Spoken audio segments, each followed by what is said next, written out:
Welcome back to Commentary. I am Ari, and as you can see, we're starting off a little different today. This is the Kickstarter for the game Touchstarved. We're gonna play the Steam demo, and I hope the game will be everything, or like the demo will be everything that we hope, and I hope it will convince you, as it probably will convince me to back this. You should not be calling people a monster that easily if you have a curse, unless you're just dying to consort with monsters. I mean, I could flirt back, but why him though? How do you know that I spent all my money, starved, and nearly died in a swamp just so I could crawl into a bed with the first thirsty monster I saw? I can show you things those stuffy boars in their limb dig down. Couldn't even dream of. Sorry.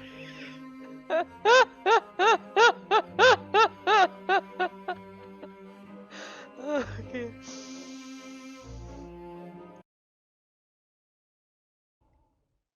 Alright, I think we have just 2 more guys to meet. So let's see if we do that now. It's easy enough to follow the sluggish river that splits Iridia in two. A colossal bridge arches over the dark water below. I cross as quickly as I can, climbing ever uphill towards the distant tower.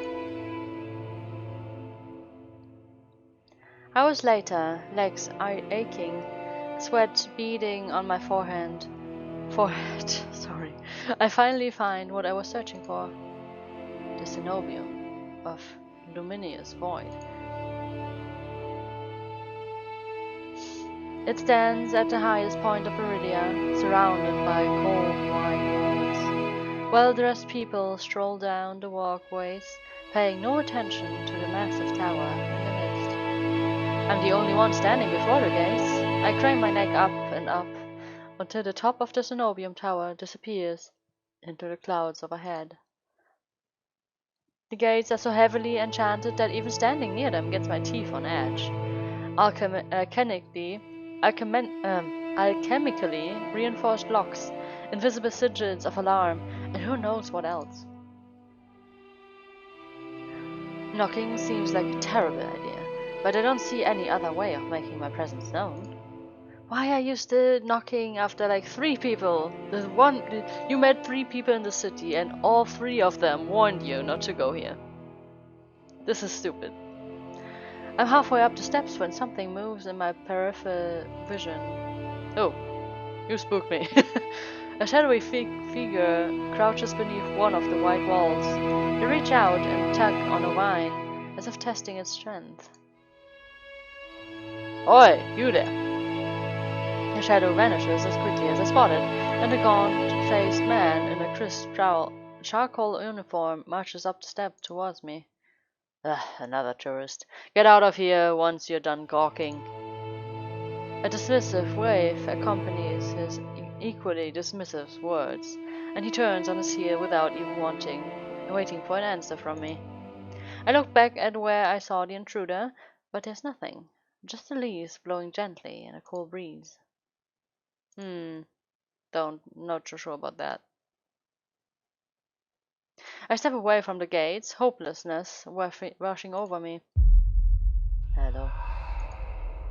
A whisper so close I can feel the warm brush of breath on my skin. I instinctively jerk away, but there's no one beside me. Halfway down the staircase I spot a woman swaying in the breeze.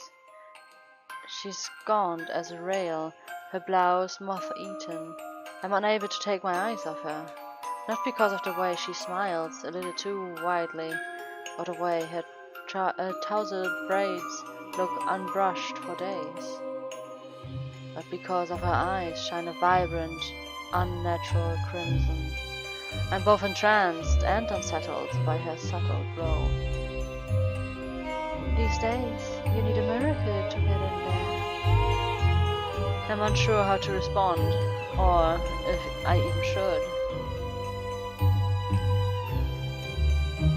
I don't know if I should say something. I don't think I should, actually. After the experience I just had, I'm not too keen on indulging strangers with small talk. Despite my silence, of course, and it can only be sarcastic or, well, not talk to her at all. So I guess I take nothing. I wouldn't be like impolite to people that I just met. I mean, being sarcastic is not always impolite, but despite my silence, she maintains her unflinching stare and smile. Lucky for you, I have miracles for free. Oh, this city is so generous. I am suspicious of it.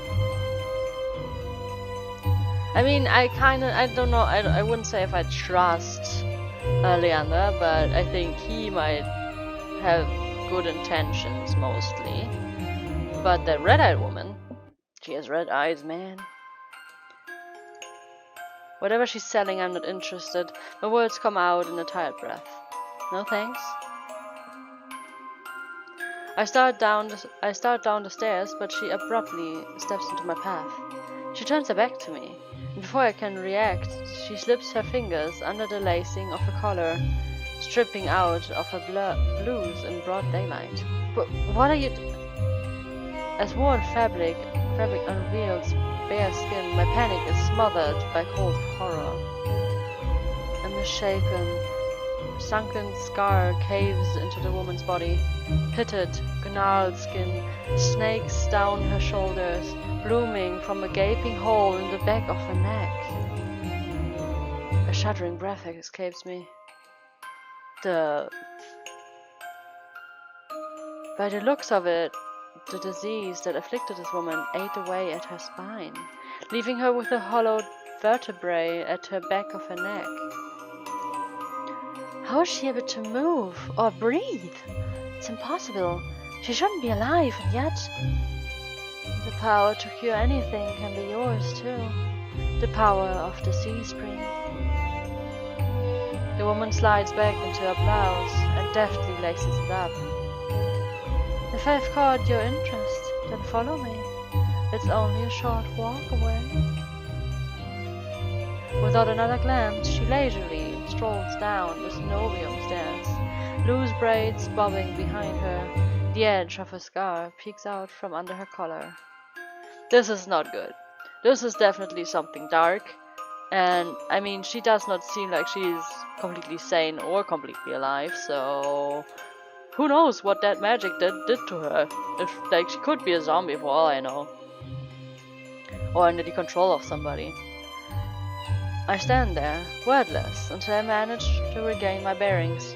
It's a twisted miracle, but a miracle nonetheless. I mean, that's true. This could be the stupidest decision of my life, but what choice do I have? Oh my god, can we just go back to Leander, please?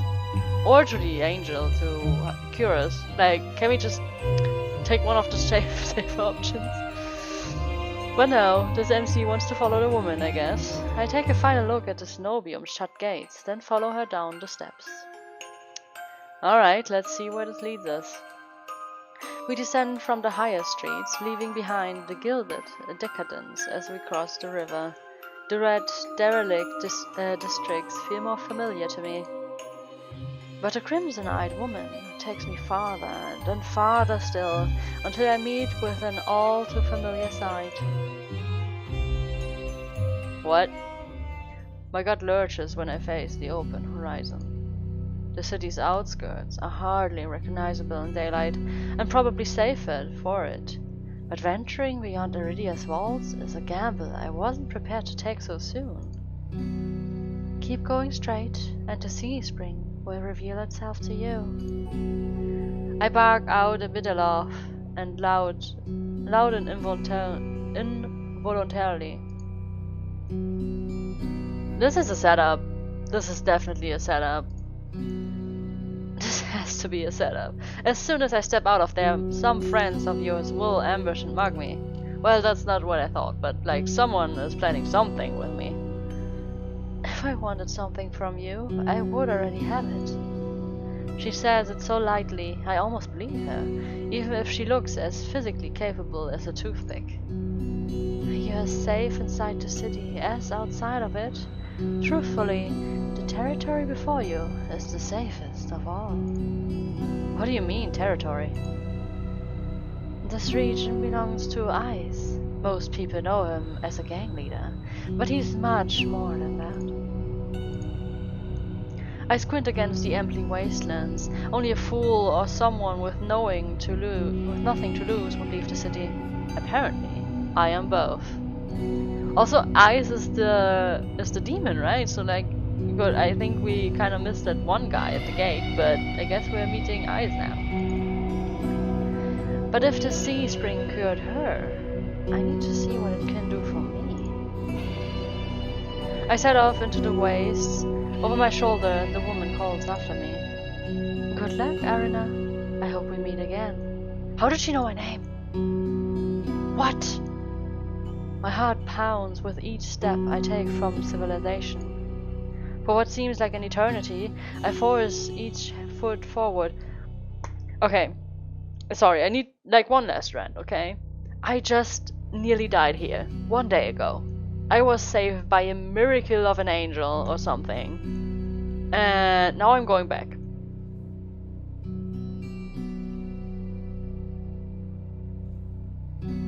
Okay, that's all I wanted to say.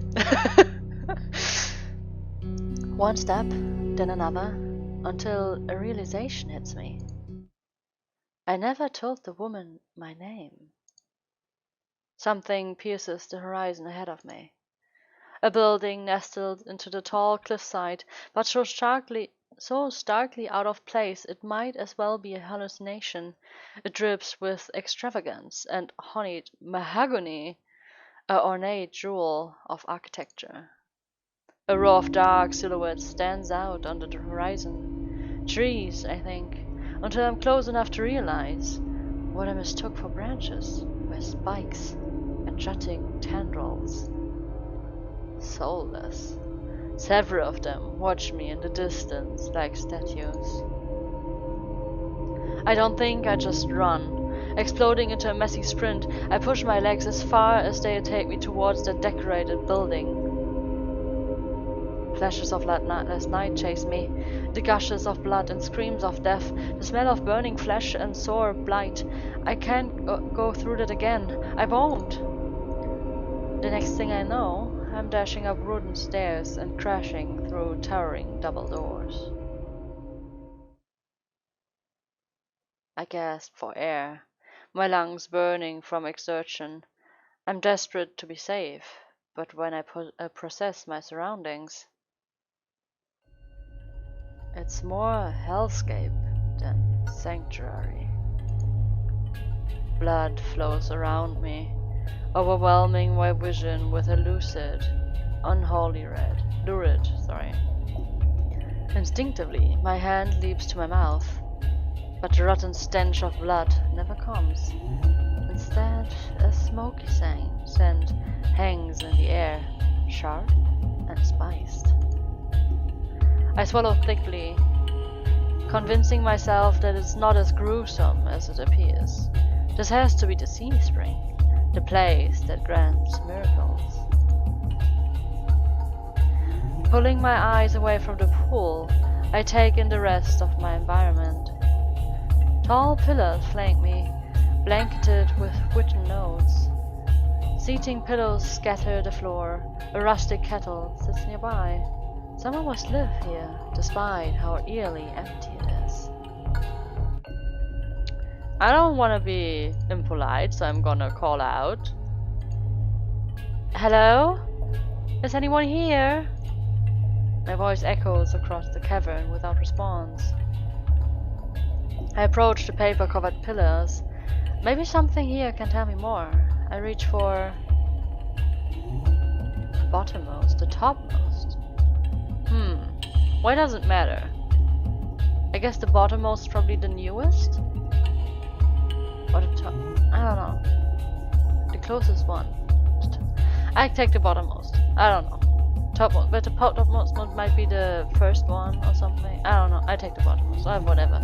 I reach for the note at the lower end. It reads, "They watch me through the mirrors. They won't stop staring. They know what I did, but they won't have me. I'm safe now. I'm safe now. I'm safe now."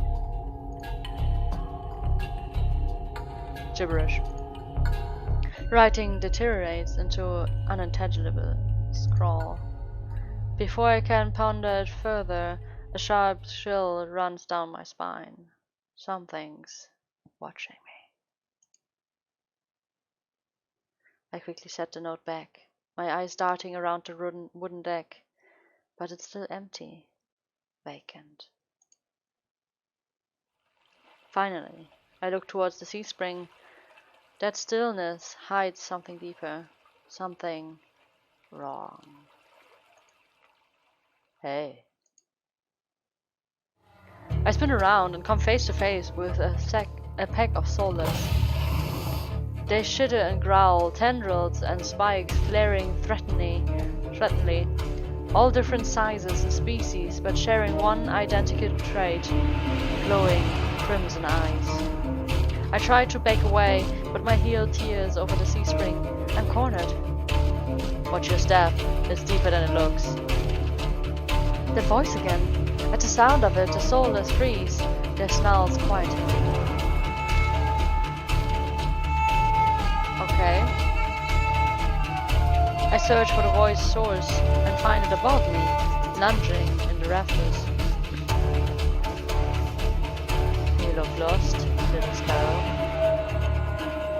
His gaze is a violet crimson, one that sears through me, leaves me feeling raw and exposed. They're the same eyes I've seen over and over, first with the scared woman, now with the soulless circling me, all bound by the sea spring's blood red. In a shroud of darkness behind them, shapes like massive tentacles twist and coil around the wooden leaves. I can't focus. The soulless growls ring in my ears. They're not advancing, but it could change at any second. Panic rises in my throat as I struggle to track them. Hey! Eyes on me. My stomach rolls as I tear my eyes away from the soulless. And don't ignore someone who's talking to you. That's not polite. For a moment, anger knocks my fear aside. Who is this bastard?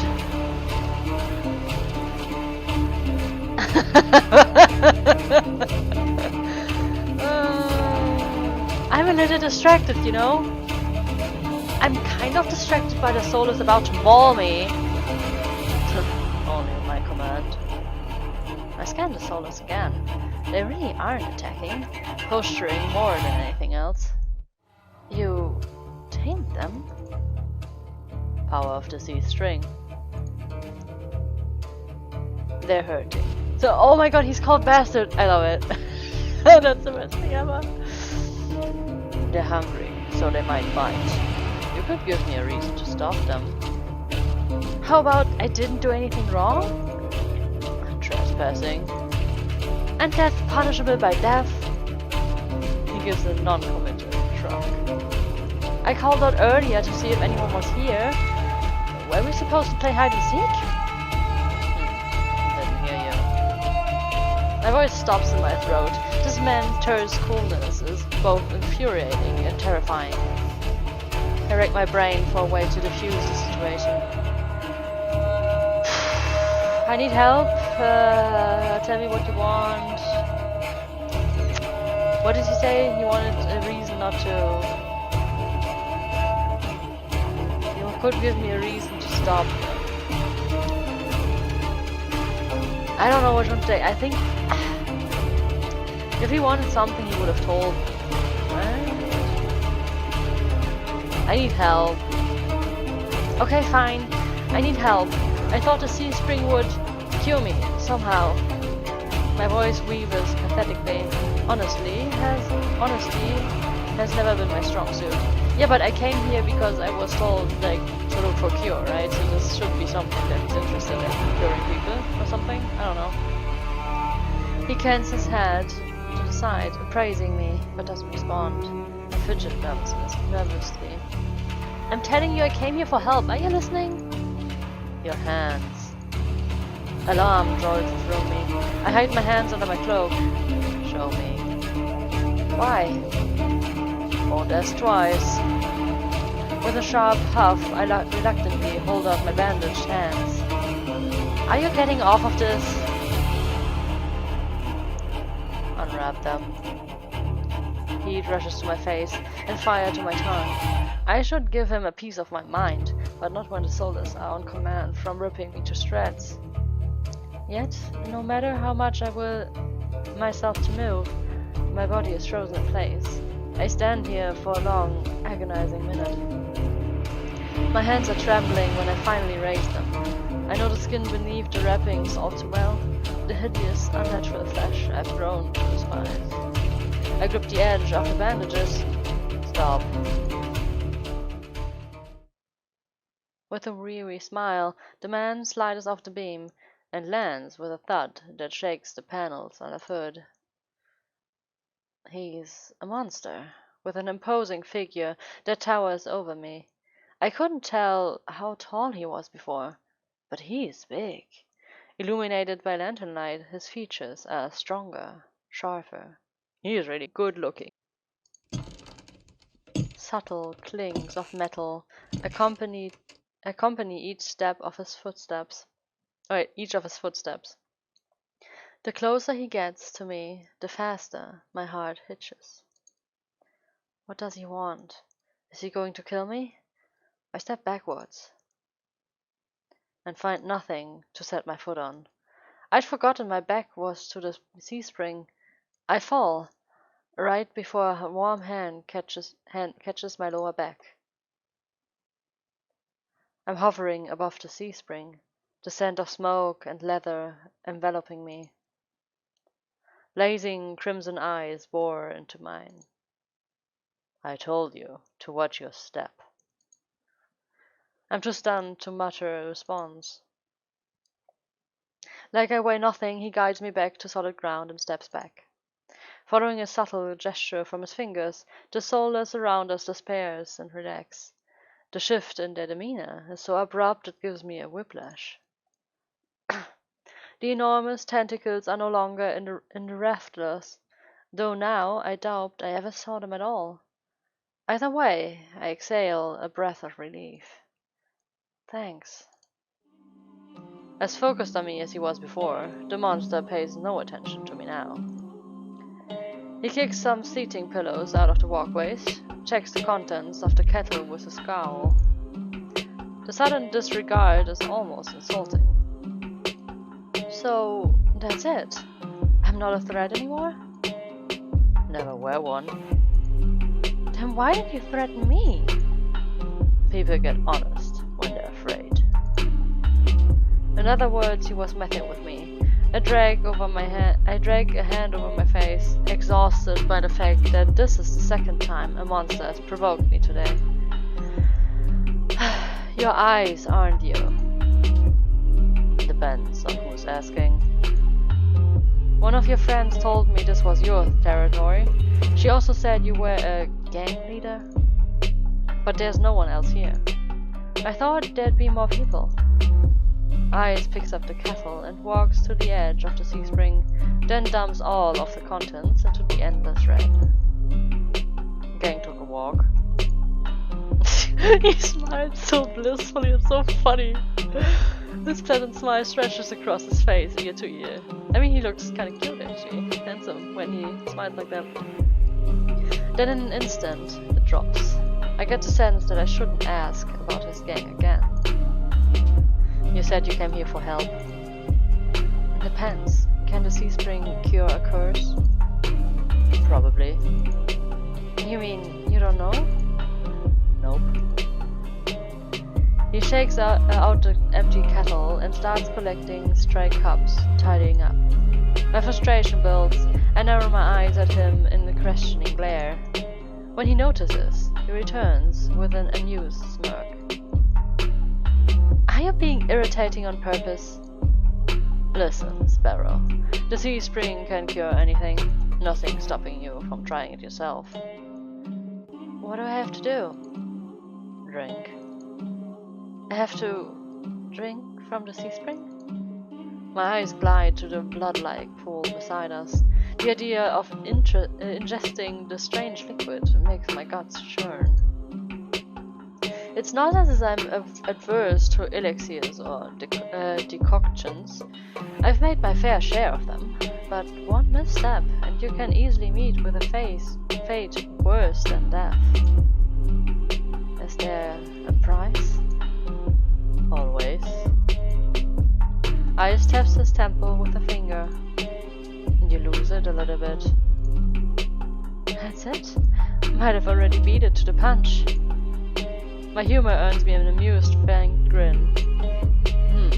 This is a little different.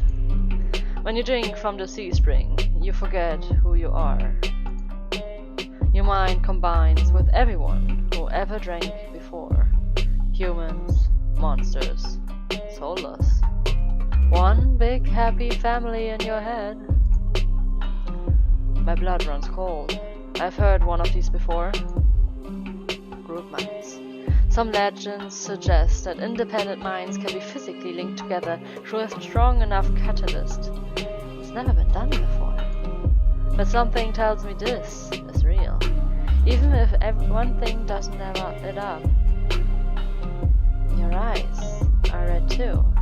But you obviously haven't forgotten who you are. Before I can finish my sentence, Eyes strides past me towards the entrance. Time's up. Let's finish this later. Wait, already? You barely told me anything. Came on a bad day. I've got somewhere to be. There are still so many questions burning on the tip of my tongue, but my frustration spills out before any of them. I was told to come here for help, but instead I get threatened and kicked out. You're joking, right? Watch your tone. I'm nice, but you don't want to ruin the host's mood. My skin prickles. The feeling of being watched washes over me again. My eyes dart back over to the sea spring. A long ripple dances over the quiet surface. I take Eyes' advice and clam my mouth shut. Eyes approaches a nearby soulless, a lanky, dog-like one with 6 legs and a crown of tendrils. Several sets of crimson eyes adorn its sides. Its forked tail wags rapidly when Aches squats beside it. He runs his fingers through the tendrils, scratching his chin and patting his head. What the hell? A gentle smile plays across Eyes' lips. The affection he holds for the soulless is painfully clear. I drip my eyes away, my stomach fluttering at the tender sight. It's getting dark out, so this pretty girl will guide you back. Following a short whistle from Eyes' lips, it trots over to the entrance obediently, tail swaying. I watch the soulless warily. Pretty is not a word I would use to describe it, but the idea of it protecting me sounds absurd. If I decide to drink, how should I find you? Find someone with eyes like mine. They'll point you in the right direction. But think it over. Once you drink, you can't go back. It's a lot to process, but I give a small nod. At least I know I have another option for a cure, as disturbing as it might be. I follow the soulless as a measured distance and watch it nudge the giant doors open with ease. When I'm about to cross the threshold, I sneak one last glance behind me. My heart skips when I meet Eyes. I'm about to snap my head away, but he just flashes an easy smile. Till next time, Sparrow. I'll buy you a drink for scaring you. I don't trust myself to do anything, but respond with another curt nod. Outside, more crimson-eyed soulless scuttle about. It's hard to believe it's the same threatening pack from before. They chase each other in circles, roll around in the bog's mud. Wait, they're playing like animals, like dogs and stuff? They pay no attention to me as the dog-like one escorts me away. It's an uneventful trip. Sometimes the soulless look over its shoulder at me. The soulless looks over its shoulder to me, to make sure I'm still following.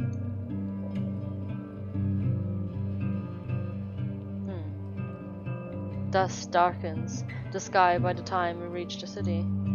The soulless sits and looks at me expectantly with familiar crimson eyes. You know what? I'm gonna try and pet it. Should I? Yeah. I mean, I probably shouldn't, but he did it, so I also want to do it. As nervous as I am, I carefully glide my fingers through the soulless tendrils and scratch beneath its chin, just like Ice did. It pushes into my palm in response, rumbling with a sound akin to a purr. The vibrations are soothing, almost healing my fatigue. When it's satisfied, the soulless spins around and scams back in the direction we came, vanishing in the darkness. It can never hurt to have a friend from these weird soulless, right? If I'm ever in danger, maybe it will find it in its heart to help me. It's barely my first day in Iridia, and I've already encountered so many things I thought were impossible. Tamed soulless being one of them. My head spins. Maybe I should call it a day.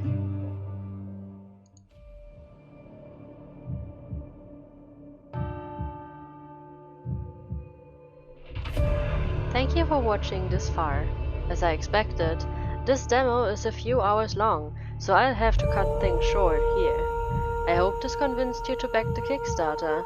The campaign is open until the 20th of May. Regardless if it did or didn't yet, I'll keep these episodes coming until we finish this demo. So if you want to see more, keep your eyes peeled and maybe ring that bell. Until the next episode, bye.